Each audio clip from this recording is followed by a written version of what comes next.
A Bíblia estabelece que Adão e Eva são os progenitores de toda a humanidade e que tiveram 3 filhos, Caim, Abel e Sete.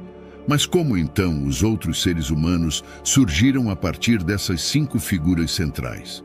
Vale lembrar que, em Gênesis capítulo 4, versículo 17, as Escrituras Sagradas contam que Caim conheceu sua mulher. Ela concebeu e deu à luz a Enoque. Caim estava edificando uma cidade e a chamou Enoque, o nome de seu filho. Aí eu pergunto a vocês, essa mulher misteriosa com quem Caim se casou poderia ser uma das filhas de Adão e Eva? Hoje descobriremos tudo sobre as filhas de Adão e Eva, quem foram, por que não são mencionadas na Bíblia e como elas contribuíram para a propagação da raça humana. Como de costume, já peço seu like, inscrição no canal e vamos para o vídeo. A narrativa bíblica frequentemente se concentra na história de Caim e Abel, 2 dos filhos mais conhecidos de Adão e Eva. Essa tendência, por vezes, obscurece a presença e as trajetórias dos outros filhos e filhas dessa primeira família da humanidade. Enquanto Caim e Abel protagonizam eventos cruciais, como o fatídico episódio do sacrifício, é essencial desviar nosso olhar para os filhos menos mencionados, a fim de obter uma compreensão mais completa da descendência de Adão e Eva. A Bíblia, em Gênesis 5, versículo 4, menciona que Adão e Eva tiveram outros filhos e filhas, além de Caim e Abel. No entanto, os detalhes sobre esses filhos e filhas são escassos e a narrativa se aprofunda principalmente nos acontecimentos envolvendo Caim e Abel. Isso cria uma lacuna na compreensão das experiências e destinos dos demais membros da família, cujas vidas também desempenharam papéis significativos na construção do tecido da história humana. Ao explorarmos essas histórias esquecidas, podemos entender a diversidade de destinos e caminhos trilhados pelos filhos de Adão e Eva. Essa abordagem mais abrangente proporciona uma visão mais completa da descendência da humanidade e permite que apreciemos a complexidade das relações familiares e das jornadas individuais. Cada filho e filha, mesmo que não tenha sido o centro de atenção na Bíblia, contribuiu de maneira única para a propagação da raça humana na Terra. É interessante como as tradições judaicas e cristãs, em muitas ocasiões, acabam por deixar de lado as histórias de personagens secundários, dando mais destaque às narrativas mais dramáticas. Parece que a ausência de nomes específicos na Bíblia para essas filhas contribui para que suas histórias sejam marginalizadas, mantendo-as no anonimato, enquanto Caim e Abel assumem papéis centralizados. Por outro lado, é perfeitamente compreensivo que a Bíblia não consiga abordar a vida de todos os personagens. É praticamente impossível descrever a vastidão de informações, desde a criação do mundo até o fim dos tempos, em um único livro. Nesse sentido, surgiram livros secundários, como o Livro dos Jubileus, que, embora não seja amplamente reconhecido, emerge como uma fonte alternativa que explora detalhes sobre algumas figuras menos conhecidas, incluindo as filhas de Adão e Eva. Estas personagens, por assim dizer, esquecidas, proporcionam uma perspectiva mais ampla sobre a extensa descendência do primeiro casal. No entanto, é fundamental ressaltar que o Livro dos Jubileus é considerado apócrifo, ou seja, não é parte oficial do cânone da Bíblia judaica ou cristã. Em termos simples, não é considerado uma escritura sagrada pelas principais tradições religiosas, principalmente devido à falta de consenso sobre sua autoria e origem, além de interpretações que divergem das versões mais aceitas. Mesmo assim, a relevância histórica do Livro dos Jubileus não pode ser subestimada. Ele oferece uma visão única dos eventos narrados em Gênesis, especialmente aqueles relacionados à criação do mundo, Adão e Eva, e outros personagens do Antigo Testamento. Seu apelido de Pequeno Gênesis reflete sua ligação direta com os acontecimentos e figuras descritos no livro de Gênesis. Este livro apócrifo fornece uma interpretação detalhada da história, indo além do que encontramos na Bíblia, inclusive citando nomes das filhas de Adão e Eva e detalhando suas vidas. Essa narrativa é especialmente valiosa para algumas comunidades judaicas e cristãs que buscam entendimentos adicionais sobre eventos-chave do Antigo Testamento. Sabendo disso, ao explorarmos os registros do livro dos Jubileus, em busca dos nomes das filhas de Adão e Eva, deparamo-nos com as personagens Quelima e Azura, identificadas como as esposas de Caim e Sete, respectivamente. No livro de Gênesis, mais precisamente no capítulo 4, versículos 16 e 17, encontramos o seguinte relato: Caim retirou-se da presença do Senhor e estabeleceu-se na terra de Nod, a leste do Éden. Caim coabitou com sua esposa e ela concebeu e deu à luz a Enoque. Posteriormente, Caim edificou uma cidade e a chamou de Enoque, nomeando-a em honra ao seu filho.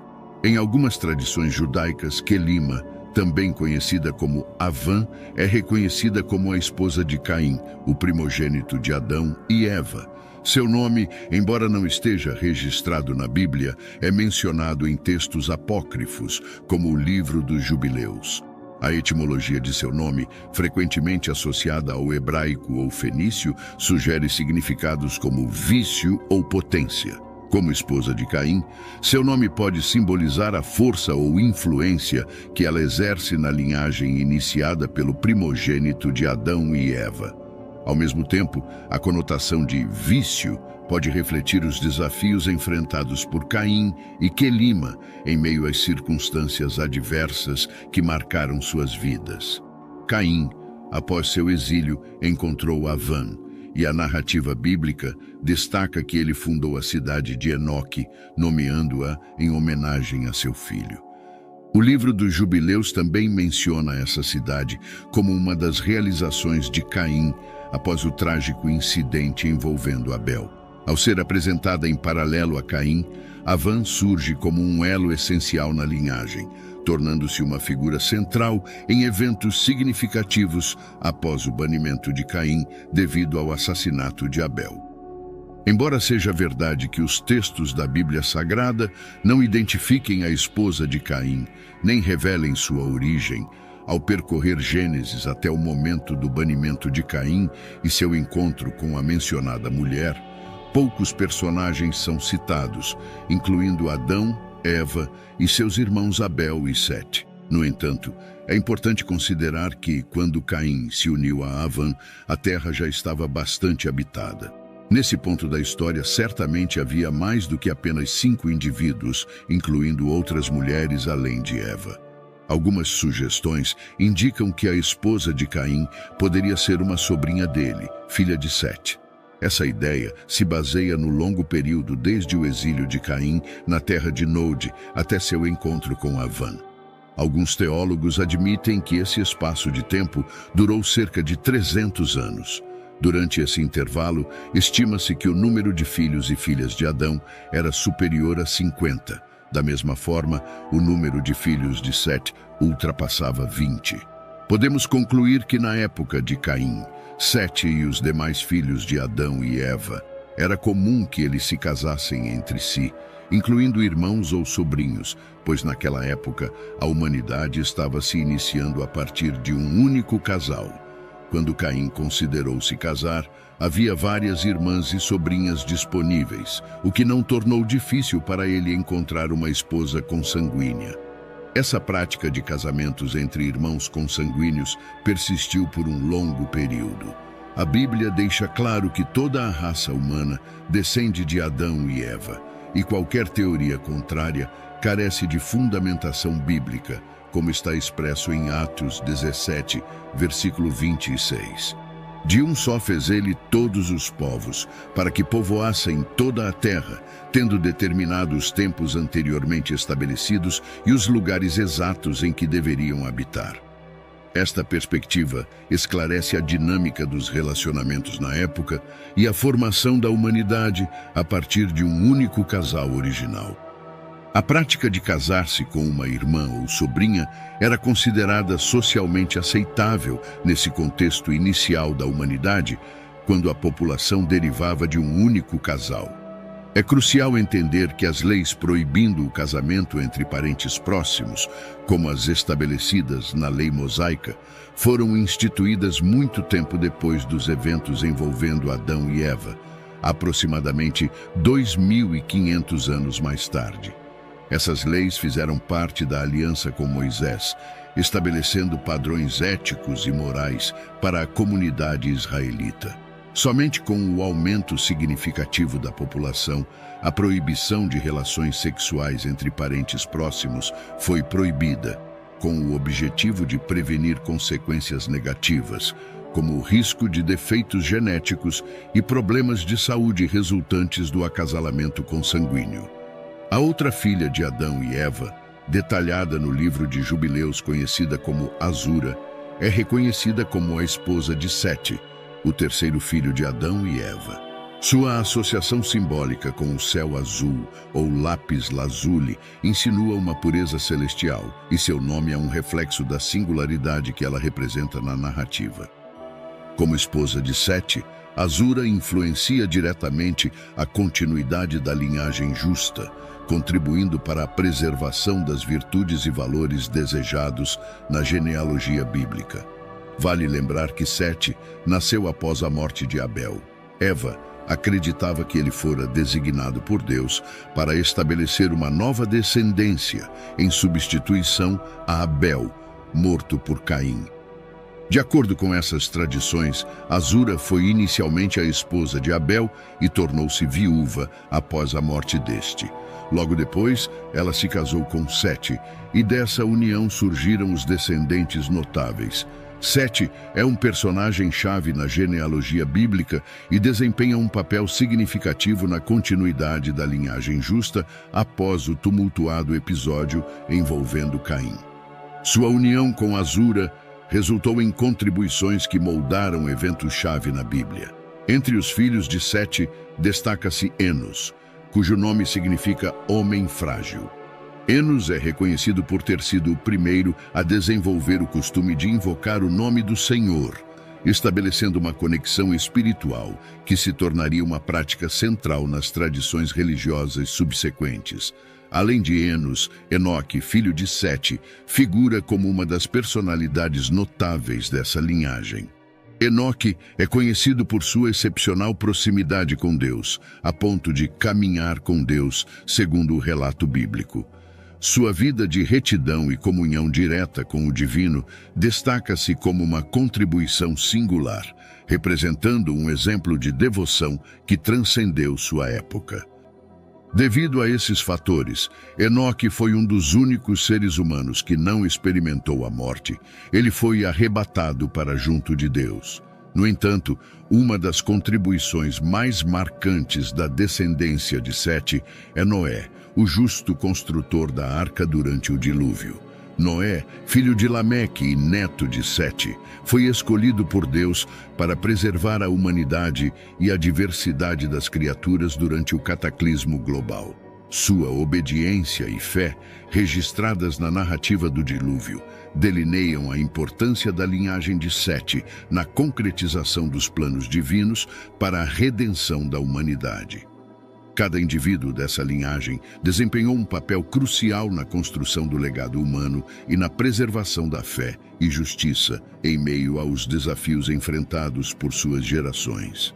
Há tradições religiosas, especialmente ao explorar as linhagens de Caim e Avã, em contraste com Sete e Azura, oferece uma intrigante dualidade na condição humana, expressa por meio de escolhas morais e espirituais.